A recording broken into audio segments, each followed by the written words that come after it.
L'homme ne vivra pas de pain seulement, mais de toute parole qui sort de la bouche de Dieu. Voici votre moment de méditation quotidienne.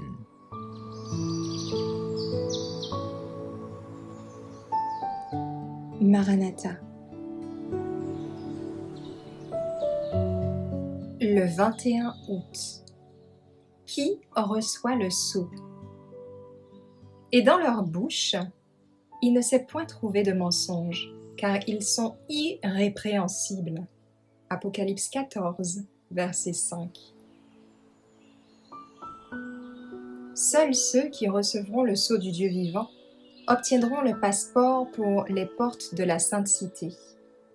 Tout comme la cire reçoit l'impression du sceau, ainsi l'âme doit recevoir l'impression de l'Esprit de Dieu et conserver l'image de Christ.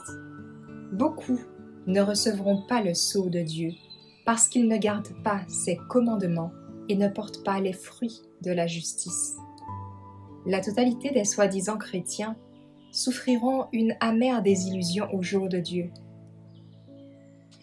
Ils ne portent pas sur leur front le sceau du Dieu vivant. Tièdes et irrésolus, ils déshonorent Dieu beaucoup plus que les incrédules déclarés. Ils marchent à tâtons dans les ténèbres, alors qu'ils pourraient cheminer à la lumière du midi de la parole sous la conduite de celui qui n'erre jamais.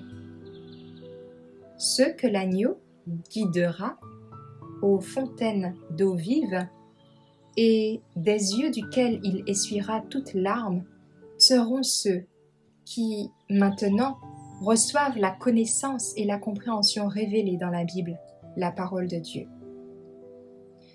Nous ne devons imiter aucun être humain. Il n'y a aucun être humain suffisamment sage pour être notre modèle. Nous devons contempler l'homme, Jésus-Christ, qui est complet dans la perfection de la justice et de la sainteté. Il est l'auteur et le consommateur de notre foi. Il est l'homme modèle. Sa vie est la mesure de la vie que nous devons atteindre. Son caractère est notre modèle. Aussi, dépouillons notre esprit des incertitudes et des difficultés de cette vie et fixons-le sur lui, parce qu'en le contemplant, nous pouvons être changés à sa ressemblance. Nous pouvons fixer nos regards sur le Christ pour notre bien. Nous pouvons être en sécurité en le contemplant, car il est omniscient. En le regardant et en pensant à lui, il se formera dans notre être intérieur l'espérance de la gloire. Efforçons-nous, avec la toute-puissance que Dieu nous donne, de faire partie des 144 000. Seuls ceux qui recevront le sceau du Dieu vivant obtiendront le sauf-conduit pour franchir les portes de la Sainte Cité.